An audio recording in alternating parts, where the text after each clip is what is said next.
Pessoal, dando sequência agora aos nossos estudos dos crimes contra a incolumidade pública, nós vamos passar ao capítulo 2, do título 8º da parte especial do Código Penal, que está aí na tela, né?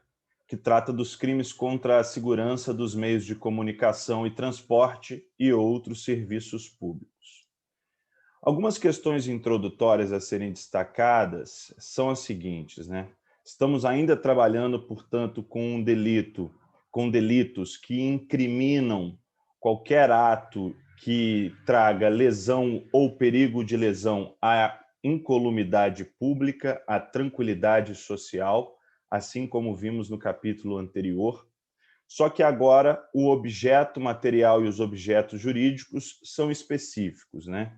Vai recair sobre objetos materiais, como, por exemplo, os meios de transporte, os meios de comunicação, outros serviços públicos, e os objetos jurídicos, para além da incolumidade pública, são os meios de comunicação e transporte e outros serviços públicos.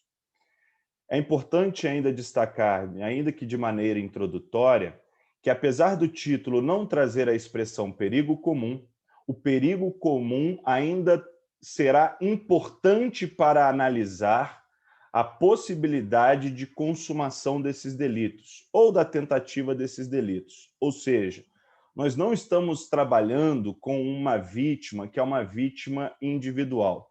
Ainda trabalhamos com aquela vítima que é uma vítima coletiva. Ou seja, para a configuração desses delitos, é preciso que os atos que nós vamos ver, os atos praticados entre o artigo 260 e 269, causem um risco, um perigo a um número indeterminado de pessoas e coisas. Então, se mantém esta linha de raciocínio nesse capítulo, embora não haja especificamente a expressão perigo comum. Mas quando a gente fala de incolumidade pública, traz de maneira implícita este conceito. Então, o primeiro tipo penal dessa parte é o artigo 260, que fala sobre o perigo de desastre ferroviário. Vamos ver aqui a estrutura do artigo 260 para que depois a gente possa fazer a leitura com detalhes. Então, vejam, o caput do artigo 260 vai trazer os verbos nucleares, que seriam de impedir ou perturbar serviço de estrada de ferro, e aí os incisos 1º, 2º, 3º e 4º vão trazer uma complementação a esse tipo penal. Vão trazer aqui as hipóteses a qual, se houver impedimento ou perturbação da estrada de ferro, e aí praticando condutas específicas, haverá adequação típica prevista no artigo 260. Então, destruindo ou danificando, desarranjando linha férrea, material rodante, obra de arte, instalação, colocando obstáculo na linha, transmitindo falso aviso ou, de qualquer forma, interrompendo ou embaraçando funcionamento de telégrafo, telefone ou radiotelegrafia. E aí tem uma cláusula genérica no inciso 4º falando praticando outro ato de que possa resultar desastre. A pena do artigo 260, na sua modalidade simples, é de 2 a 5 anos, mas o parágrafo 1º traz uma modalidade qualificada que diz que, se do fato resulta desastre, portanto, se alcança este resultado do desastre, que seria esse dano de larga extensão, aí a modalidade qualificada vai ter uma pena de 4 a 12 anos e multa. Ainda tem a modalidade culposa prevista no parágrafo 2º, que vai dizer, né, no caso de culpa ocorrendo desastre, detenção de 6 meses a 2 anos. Importante perceber que a modalidade culposa ela só é aplicável se há ocorrência do desastre, né? Se não há ocorrência do desastre, só existe a modalidade dolosa. E o parágrafo 3º traz aqui um conceito autoexplicativo dentro do próprio tipo penal, fazendo a referência de que o conceito de estrada de ferro seria uma via de comunicação onde há circulação de veículos de tração mecânica, seja em trilhos ou meio de cabo aéreo. O que está sendo dito aqui, portanto, é que nós não estamos falando somente de trens, de bondes, de trens, de metrôs, etc. Estamos falando de bondes, por exemplo, que tem também cabo aéreo como uma forma de comunicação, de circulação dos veículos, ou até de teleféricos, que são veículos que utilizam-se de cabos aéreos. Então, vamos adentrar aqui nesse tipo penal para poder entender um pouco mais dos seus detalhes. Então, vejamos como que se dá a adequação típica, e eu reafirmo, quando eu falo aqui de adequação típica, eu estou fazendo análise somente do tipo objetivo. Adequação típica é tipo objetivo, mas tipo subjetivo. Mas aqui, nesse primeiro momento, eu faço análise somente do tipo objetivo e depois eu faço uma análise independente do tipo subjetivo. Então, para a gente entender a adequação típica do artigo 260, a gente tem que conhecer os seus verbos nucleares, né? Que seria a ideia de impedir, que traz a noção de interromper, de obstruir de alguma forma, ou de perturbar, que é alterar, modificar, atrapalhar, dificultar o transporte por estrada de ferro. Estrada de ferro, como eu já informei anteriormente, tem a definição no parágrafo 3º do artigo 260 e vai abordar qualquer via de comunicação nessa questão relativa à circulação de veículos, seja através de trilhos, seja através de cabo aéreo, como exemplifiquei anteriormente, né? Importante a gente perceber aqui que o objeto jurídico, portanto, é ainda a incolumidade pública, mas especificamente estamos abordando aqui a segurança dos meios de transporte quando falamos essa questão relativa à linha férrea. E uma distinção que deve ser feita é, quando a gente fala do artigo 260, nós não estamos falando da hipótese trazida na Lei de Segurança Nacional, ainda temos que falar da Lei de Segurança Nacional enquanto não houver julgamento da DPF, e caso seja declarada a sua não recepção, né? É uma hipótese que pode ocorrer, mas enquanto isso não acontece, há uma hipótese chamada de crime de sabotagem no artigo 15 da Lei de Segurança Nacional, que especificamente é adotado quando a gente está diante dessas ações com um cunho político. Então, não trabalhamos com essa hipótese especial. Como eu disse na apresentação do tipo penal, o caput ele traz os verbos nucleares, fala sobre a linha férrea, mas os incisos é que vão trazer os complementos a esse tipo penal. Ou seja, existem condutas complementares que precisam ser observadas para que configure a hipótese na modalidade simples do artigo 260 do Código Penal. Vou voltar ao tipo só para que vocês vejam, né? Então, é impedir ou perturbar serviço de estrada de ferro, e aí vem destruindo, danificando ou desarranjando, total ou parcialmente, linha férrea, material rodante ou de tração, obra de arte ou instalação. Então, vejamos, aqui nessa primeira conduta, a gente está diante de uma ação que impede ou perturba serviço de estrada de ferro, causando esses danos, né? Ou destruindo ou desarranjando estes objetos, uma linha férrea, um material rodante de tração, obra de arte ou instalação.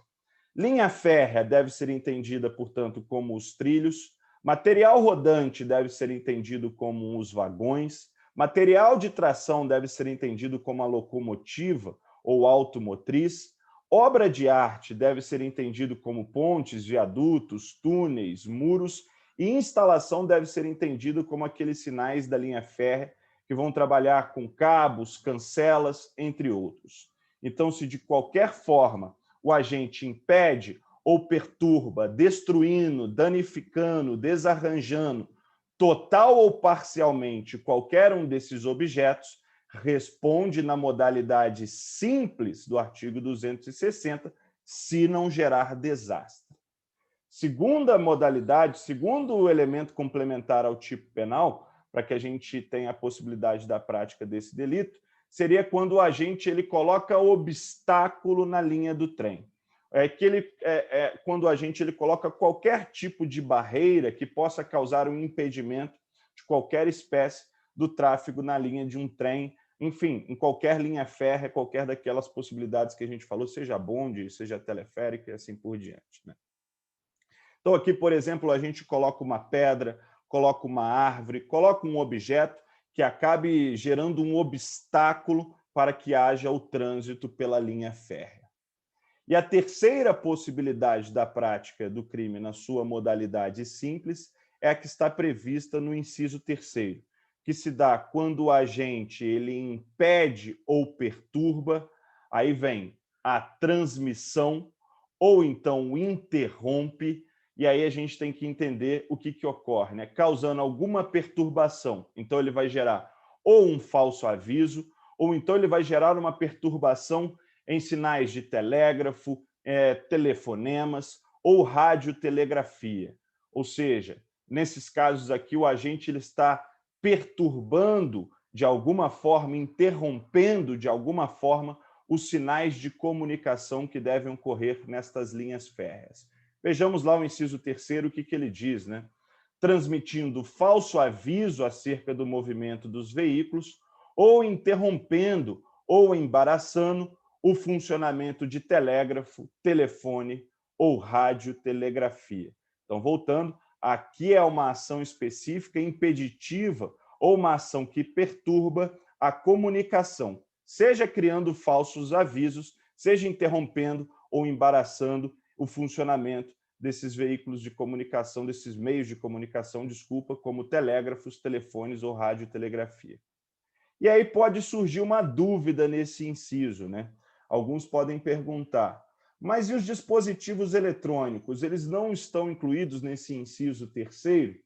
Veja que o inciso 4º do artigo 260 traz uma hipótese genérica. Ele diz que também pode se aplicar o artigo 260 caso outro ato possa resultar em desastre, né? Então a gente está diante aqui de uma possibilidade de interpretação analógica trazida pelo próprio tipo penal. Então, caso o agente pratique qualquer outro ato que possa resultar em um perigo ao serviço de transporte com potencialidade de causar um desastre, porque esta é uma análise muito importante, é preciso que haja potencialidade de se causar um dano à propriedade, à integridade física, à vida de uma pessoa. Qualquer outro ato que possa, portanto, perturbar este serviço de transporte ou então embaraçar a transmissão de comunicação nesses serviços de transporte de linha férrea, podem ser incluídos dentro desse inciso 4º. Então, por exemplo, se o agente utiliza dispositivos eletrônicos para poder perturbar comunicação que se dá através de dispositivo eletrônico, aplica-se o inciso 4º do artigo 260, e se não houver o desastre, responde na sua modalidade simples. Lembrando, e é importante dizer, né, que desastre é quando a gente está diante de danos de grande proporção. Nunca é demais reforçar essa informação. O tipo subjetivo trazido no artigo 260 é o dolo. No caput nós temos o dolo. E no parágrafo 2º nós temos a modalidade culposa, né? Primeiro, falando sobre o dolo. Aqui é importante que o agente ele tenha o dolo, o desejo ou assuma o risco de impedir ou perturbar serviços praticados em estrada de ferro, né? Perturbar de maneira perigosa, causando, portanto, um risco à incolumidade pública. Já na modalidade culposa, é quando o agente, de alguma forma, ele vai impedir ou perturbar os serviços de estrada de ferro, causando, aqui nesse caso a gente tem que analisar especificamente que é preciso que se cause um desastre para que haja a hipótese da modalidade dolosa. Caso não tenhamos o desastre, caso tenhamos apenas o perigo do desastre e o agente, por imprudência, por imperícia ou por negligência, acabou ocasionando aquele impedimento ou perturbação de um serviço de estrada de ferro, não há que se falar na aplicação do parágrafo 2º, mas sim de uma atipicidade nessa conduta, né? Então, portanto, essa forma culposa, ela traz necessariamente esse efeito do desastre para que haja a sua configuração. No caso do parágrafo 1º, que fala sobre a hipótese pré-ter dolosa, a gente tem que estar atento que ele, portanto, traz um resultado qualificador, que é quando o agente, ele através do impedimento ou perturbação desses serviços de estrada férrea, né, seja colocando obstáculos, seja de alguma forma atingindo o vagão, atingindo a locomotiva, atingindo a linha do trem, seja de alguma forma perturbando ou impedindo a comunicação em uma linha férrea, se eventualmente gera um desastre, nós estamos diante de uma hipótese que é qualificada. Então, eu volto ao tipo penal para a gente ver qual que seria a pena. Então, vejamos, está aqui, ó, parágrafo 1º. Se do fato resulta desastre, reclusão de 4 a 12 anos e multa. Pessoal, vou fazer uma consideração específica sobre este crime qualificado pelo resultado. A doutrina, até de certa forma consonante, informa que esta seria uma hipótese pré-terdolosa. Quando a gente analisa essa qualificadora quanto ao resultado, a doutrina diz que se trata de uma hipótese a qual o agente tem um dolo na ação de impedir ou de perturbar serviços de estrada de ferro, mas tem culpa no desastre. Isso não está previsto expressamente no parágrafo 1º, né?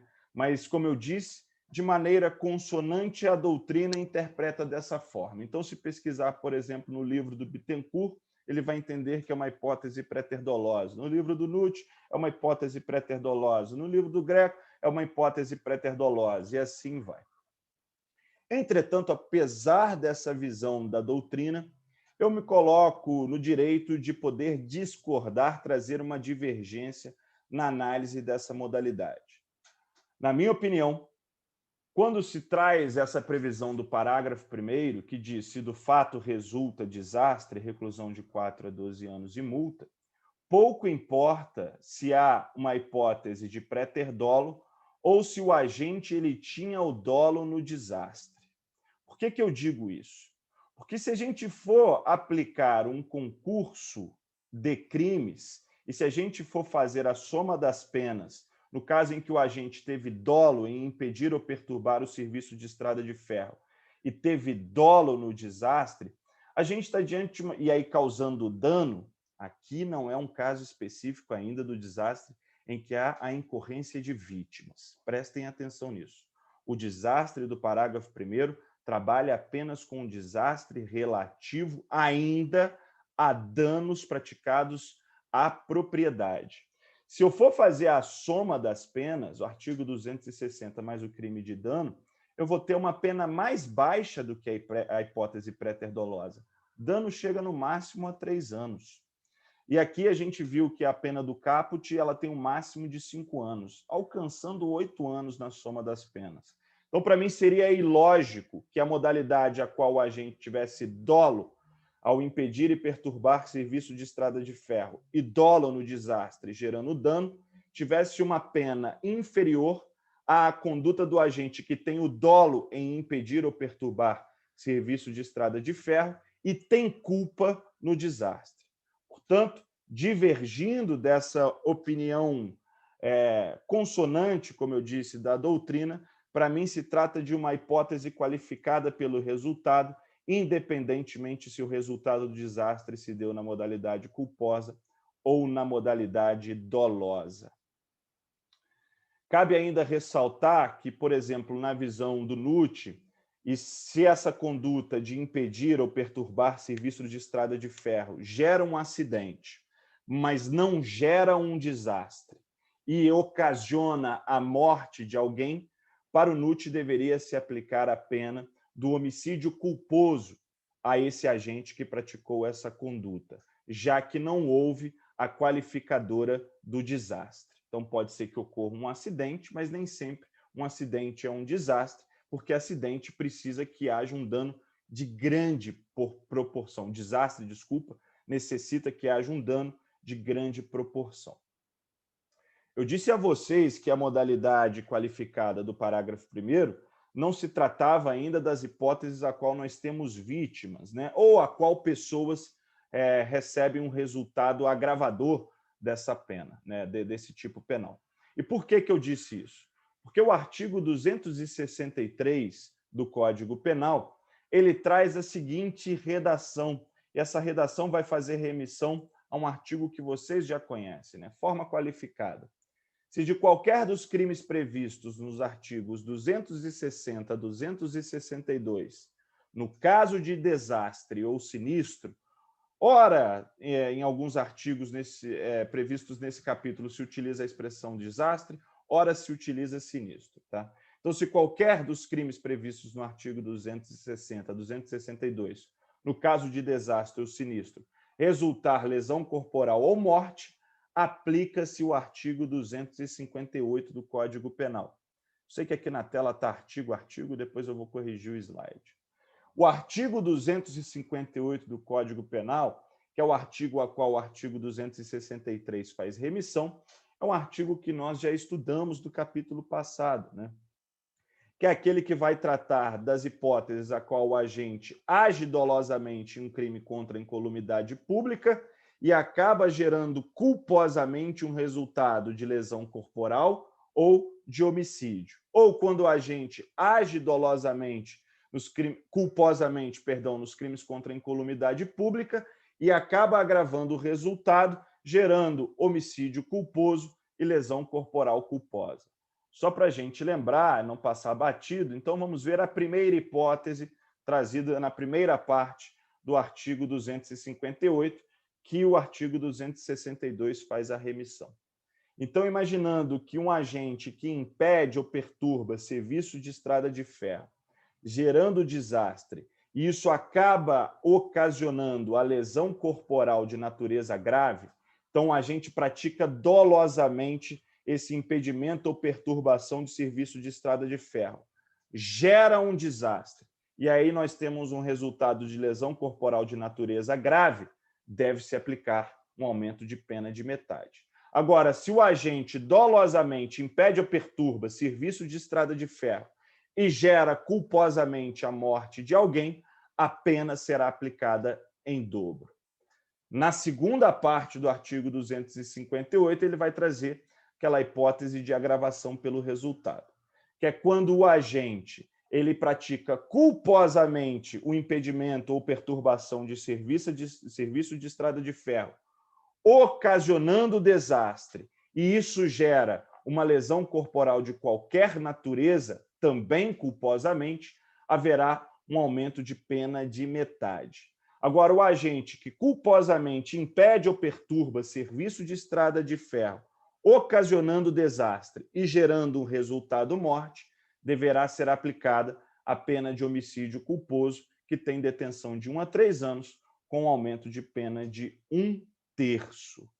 Além disso, a gente trouxe alguns raciocínios previstos no artigo 258 que vão se aplicar nesse momento, com essa remissão 263, que são algumas observações. Né?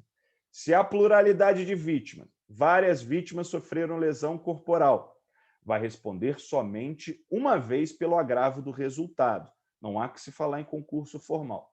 Agora, se temos pluralidade de vítimas e dupla causa de aumento, algumas pessoas sofreram lesões corporais, outras pessoas morreram culposamente, deve-se aplicar a que tem a maior causa de aumento, que no caso especificamente é a causa de aumento aplicada no caso da morte culposa dos agentes. Seja porque a primeira conduta, a conduta antecedente tenha sido da modalidade dolosa, ou a conduta antecedente tenha sido da modalidade culposa. Gerou um resultado morte e lesão corporal, aplica-se a causa de aumento do resultado morte, que é a causa de aumento mais grave. Aqui também é importante reforçar algumas reflexões que a gente trouxe do artigo 258 e agora aplicando especificamente a essas hipóteses previstas no capítulo 2, que seria aquela divergência doutrinária a qual a gente tem várias possibilidades de interpretação, que seria quando o agente ele pratica dolosamente um crime que impede ou perturba serviço de estrada de ferro, doloso, e ainda dolosamente pretende alcançar o homicídio de alguém, a morte de alguém. A gente sabe que a doutrina, em regra geral, diz que pode se aplicar o concurso formal, mas eu tenho a minha própria interpretação sobre a possibilidade desse concurso formal. Para mim, só poderia aplicar concurso formal na hipótese de desígnios autônomos, quando há dolo e dolo direto mais dolo direto, mas se houve perigo comum, portanto, se o desastre gerou perigo comum, para mim jamais poderia se aplicar a qualificadora prevista no parágrafo 2º, inciso 2º, que fala da qualificadora quando a conduta acaba ocasionando um perigo comum, né? Para que não se ocorra em ne bis in idem, tá? Caso, para mim, não haja delito, haja desígnios autônomos, se o agente teve dolo direto e depois ele teve dolo eventual, para mim aplicaria-se somente o artigo 121, parágrafo 2º, inciso 2º, caso tenha ocasionado perigo comum, e um desastre sempre ocasiona um perigo comum. Então, mantenho a minha linha de interpretação e vocês têm toda a liberdade de interpretar da forma que quiser. Eu trouxe diversos julgados no capítulo passado, onde a gente via possibilidade de interpretação e diversas doutrinas também trabalhando com possibilidade de interpretação quando estamos diante de dolos dentro dos crimes contra a incolumidade pública e o resultado de um dolo também no caso do crime de homicídio. No caso de um crime, quando a gente tiver concurso formal de crimes com resultado de lesão corporal, a gente tem que entender se a lesão corporal, portanto, ela for dolosa, aqui aplica-se o concurso de crimes, até porque na lesão corporal sequer há uma modalidade qualificada quando a lesão corporal é praticada quando tem um crime com um perigo comum. Então, aplico tanto o artigo 260, mais o artigo 129. Né? E aí, quando a gente estiver diante de um crime doloso, a qual gere uma lesão corporal culposa leve, também se aplica o concurso de crimes, porque o artigo 258 só traz essa hipótese quando há lesão corporal grave. Vejam o artigo 258. Né? Se do crime doloso de perigo comum resulta lesão corporal de natureza grave, então, se a conduta antecedente é dolo e a consequente é culposa, gerando lesão corporal de natureza grave, aplica o artigo 258. Agora, se não gera uma lesão corporal de natureza grave, só gera uma lesão corporal de natureza leve, aí aplica-se o concurso de crimes. Trago aqui um precedente judicial para que vocês vejam, né? Um precedente do TJ de São Paulo, onde se admite a possibilidade de concursos de crime, no caso do artigo 260, né, que é o perigo de desastre ferroviário, mais o artigo 155 do Código Penal, que é o crime de furto. Nesse caso aqui, especificamente, a gente estava diante de uma situação onde os agentes, então teve concurso de pessoas, acabaram furtando 49 grampos de fixação de trilhos em dormentes, além de 2 barras de ferro chamadas de trava de trilho. Então, além de terem causado um perigo de desastre em uma linha férrea, ainda também praticaram um crime de furto no momento em que furtaram estes objetos. Então, de acordo com esse precedente, aplica-se o concurso de crimes. E um segundo precedente, um segundo julgado aqui do TRF da Primeira Região,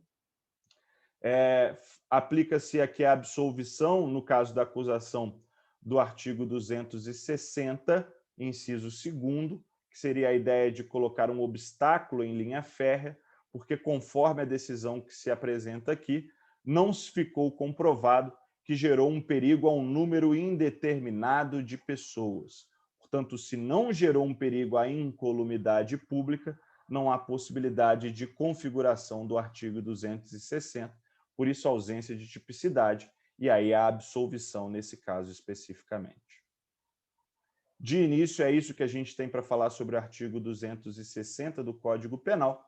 Vamos aos demais artigos do capítulo 2, previstos nos crimes contra a incolumidade pública.